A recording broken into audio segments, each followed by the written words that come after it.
State of Ohio, the City of Parma versus Logan Daniel Sinclair. Mr. Sinclair has been in custody at jail since yesterday evening. He has been in custodial fashion since Saturday the 28th.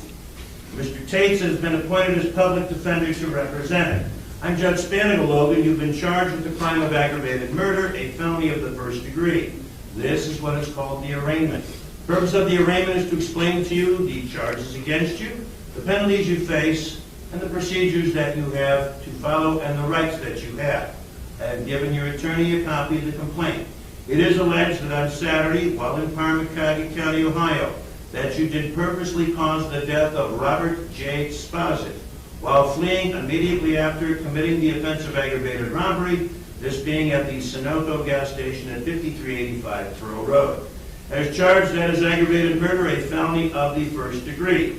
If you are convicted, you will face a potential fine of $25,000 with no minimum mandatory fine. You will face life imprisonment.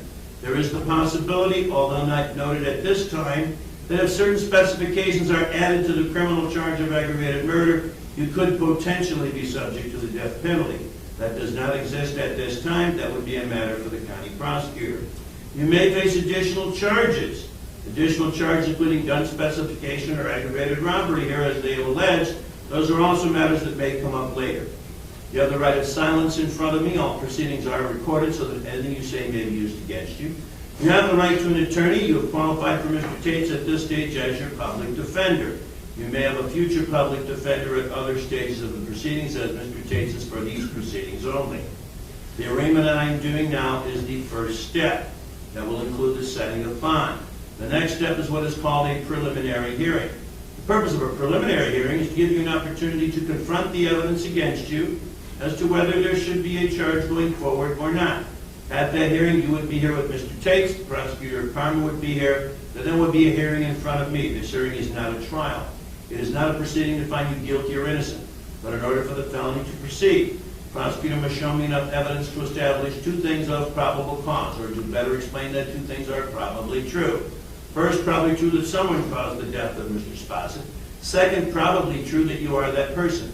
If I find those two things to be probably true, your case then goes to the common police court for further action. If I did not find those two things to be probably true, I might dismiss the case. It is also subject to direct indictment, where the police at any time can ask the grand jury for an indictment. If the case does go downtown, however it may go downtown, you would go to another arraignment similar to what I'm doing now. And at that arraignment downtown, you would enter a plea of not guilty. You do not say not guilty at this stage. You'll have a new public defender appointed for you.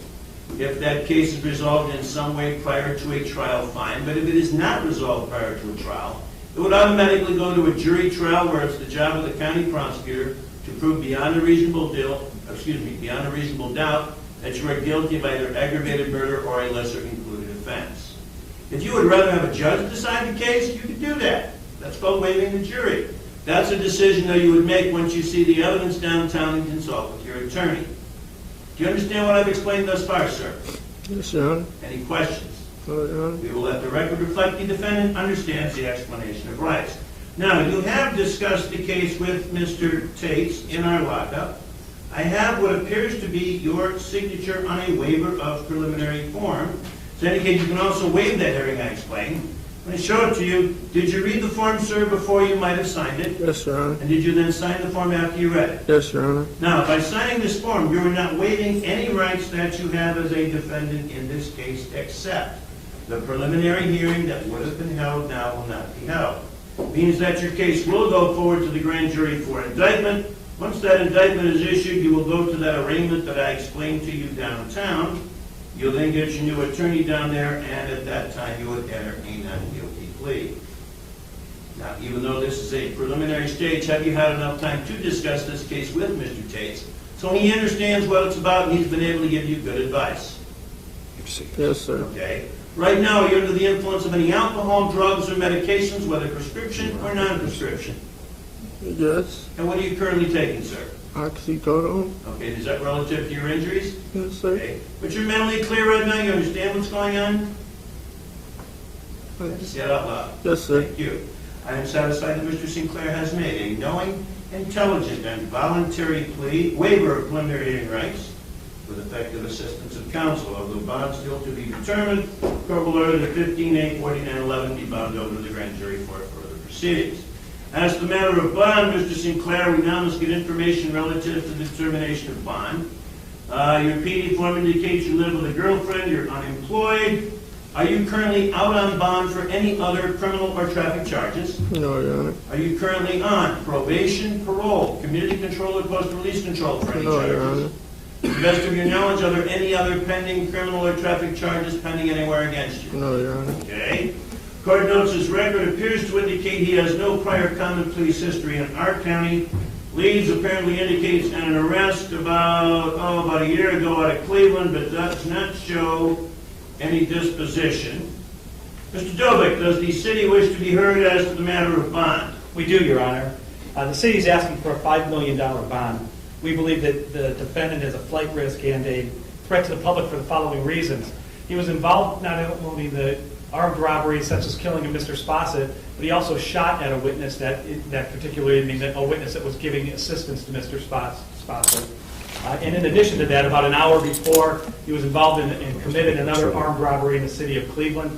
I've had an opportunity to speak with the lead detective on this case, Detective Wells, and accordingly, the city has asked for a $5 million bond. Okay. So this other incident, Cleveland's investigating, but they're obviously liaisoning with Wells? They are, that's correct, Your Okay. Honor. All right. Mr. Tate, you may also be heard as to the matter of bond. Your Honor, we're aware, I talked to my client, the seriousness of the charges being brought against him, and the only thing I can say, Your Honor, right now is the lack of any significant criminal record, no felony record for my client. Although it may be unlikely that you may be out of jail, Mr. Sinclair, given the nature of the charges, I'm going to place some non-monetary restrictions before we get to the monetaries. If you were to get out of custody, you are to maintain your current residence. If you must move, it must remain within Cuyahoga County. You would have to notify the court and Detective Wells, the lead detective in this case, of your address. You are not to have any contact with the decedent's family. So you're not to have any contact with Robert Spossett's family. Should you be out of jail, your area of travel will be limited to Cuyahoga County, which means you could not leave the county without permission. Now, the court will impose a cash surety bond. Mr. Dobick, there's been intimations by the county prosecutor that we set excessively high bonds. I understand the concerns, but I think $5 million for the sake of maybe excessive. I'm going to set a $3 million bond, which I still think is sufficient. If Mr. McGinty wishes to seek an addition to that, we will deal with that through Mr. McGinty when the case gets downtown. Which means hypothetically through a $3 million cash surety bond, given the nature of it and the potential of the death penalty spec. Hypothetically, you may have access to contact to see about bondsman or whatever to post that bond. And if you have a jail credit, let's see. Jeff, approximately what time was he custodialized on Saturday night? Somewhere between, right around midnight, between 11 and midnight. Okay. For the record, I have to give you a jail credit, sir. You have a 4-day jail credit toward any potential sentencing.